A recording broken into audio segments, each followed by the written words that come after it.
warahmatullahi wabarakatuh. Nama saya Padli dari Lewi Kujang. Pertanyaan saya Buya, saya suka mengikuti kajian Buya di channel YouTube-nya Buya. Kalau tidak salah, beberapa hari yang lalu Buya sempat mengatakan jika Dajjal yang disimbolkan yang digambarkan dengan bermata satu atau yang kakinya sekali melangkah bisa ribuan kilometer, itu hanya sebagai simbol-simbol saja. Nah, yang saya tanyakan, bagaimana dengan lawannya Buya, yaitu Imam Mahdi dan Nabi Isa? Oke.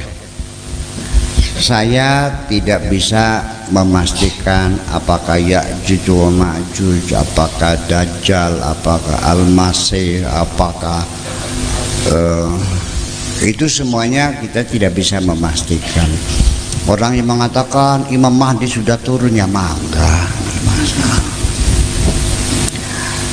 tetapi saya melihat dari keuntungannya, ketika kita masih ada harapan, ada sesuatu yang ditunggu, ini sangat penting membuat kita tidak mudah frustrasi karena harapan ada.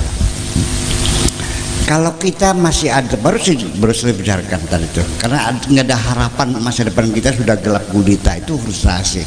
Selagi masih ada harapan, kita masih sanggup bernafas. Barangkali besok ada harapan baru, mungkin ada kesempatan baru. Tapi kalau sudah tidak ada harapan, frustrasi. Paling-paling masang bulu nih, ngeras sepur, iya kan?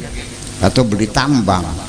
Nah, jadi terlepas nanti terbukti atau tidak terbukti, kita tetap mengatakan wallahu a'lam. Teksnya ada, ya kita percaya. Maknanya apa? Apa salahnya sih kita nggak usah lancang, tinggal bilang saja wallahu a'lam, kan boleh. Alif lam mim wallahu a'lam bimuradihi, boleh. Masa nggak boleh? Masa kita nggak boleh bilang nggak tahu? Itu.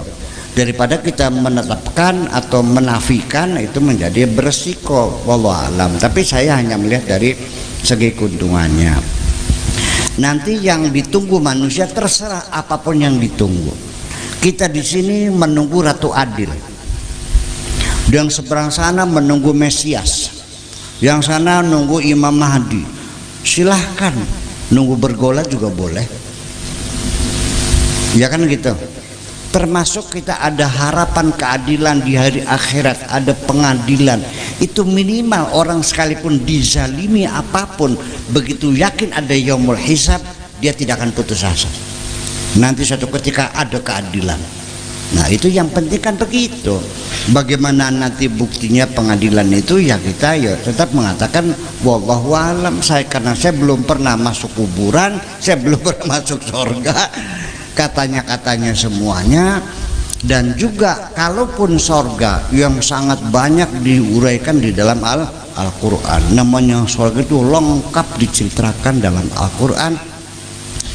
Sampai sekarang saya belum berani menceritakan sorga, apalagi namanya Dajjal dan sebagainya, Ya'juj wa Ma'juj dan sebagainya. Sorga yang diterangkan panjang lebar juga saya tidak berani menerangkan sorga disampaikan seperti sekarang ini. Kenapa? Itu sangat kondisional sekali. Jangan sampai kita secara tekstual menyampaikan apa adanya. Coba bayangkan, kalau saya ceritakan nanti kalau bapak-bapak masuk sorga, nanti di sorga akan dapat bidadari 40. Apa yang terjadi? Ibu-ibu bapak beramai-ramai berdoa, ya Allah mudah-mudahan suami saya nggak masuk sorga. Boro-boro 40 hiji be sakit. Satu aja saya sakit, panasnya bukan malah 40 lagi. Tambah lagi 40 punya stafnya, itu mesin 40 punya 70 pengawal. Satu pengawal maju yang tiap tahun banjiran. Apalagi Dajjal yang tidak diuraikan, hanya sekali diucapkan. Sorga jadi bingung kok, betul enggak? Kalau saya ceritakan nanti orang di sorga itu wajahnya putih-putih, wa taswaddu wujuhuhum. Saya ceritakan sama orang orang-orang Afrika marah, mereka dasar rasialis loh katanya. Jadi ini wajan neraka gitu. Betul enggak? Nanti ada surga hurum maksuratun fil khiyam wa bi ayyi ala'i rabbikuma tukadziban. Nanti kamu dapat bidadari di dalam kemah-kemah. Apa enaknya kemah? Di lantai pakai kemah. Kalau surga yang saya bayangkan adalah di hotel bintang 5 dong. Ya, di penthouse yang paling atas loh, yang semalam 200 juta harganya kan gitu. Masih di kemah, apa enaknya? Jadi kita punya imajinasi sudah berbeda. Itulah makanya kita menerangkan Al-Quran itu harus, ya itulah harus sesuai dengan kondisi kita. Jangan apa adanya, nanti jadi nggak menarik. Yang penting silakan kau ceritakan bagaimanapun, bagaimana kira-kira orang bercita-cita pengen masuk surga. Kalau yang suka ngadu jago, katakan di surga jagonya 2 meter tingginya. Ya kan begitu. Kemudian kalau di sini yang senang artis-artis, Dewi Persik mah banyak di surga. Ya kan begitu. Yang tukang ngadu gaplek, banyak gaplek. Ada yang dari kaca, dari kertas, ya dari mutiara gaplenya, kan begitu. Seperti yang suka main cewek, katakan di sana, wah hostess banyak di sana tuh. Nah, saya kira sesuai dengan yang tukang bubadok bilang kan, makan sekenyang-kenyangnya. Nah, artinya kita bercerita sesuai kita di kebebasan, jangan terlalu letterlek sekali, karena bagaimanapun Allah tidak salah mengatakan bidadari di kemah-kemah, karena pada waktu ayat itu turun orang Arab tinggalnya di kemah-kemah. Itu aja persoalannya kan. Betul enggak? Kenapa Allah membolehkan cebok pakai batu? Ya karena di Jazirah lebih susah air. Masa enggak cebok? Ya pakai seadanya lah, tapi jangan pakai tulang, jangan pakai telepong kan gitu. Pakai batu juga batunya yang betul-betul menyerap. Lalu jangan sampai sekarang boleh nggak pakai tisu? Nggak boleh, karena Nabi nggak pernah pakai tisu. Ya pokok belum ada tisu, gimana lagi? Ya kan begitu. Nah, saya kira kita harus cerdasi semacam itu. Jadi agama itu jangan diterangkan persis apa adanya, disesuaikan dengan kemampuan kita berimajinasi, kecerdasan logika kita dan imajinasi kita, sehingga hal itu menjadi menarik. Saya kira begitulah kira-kira.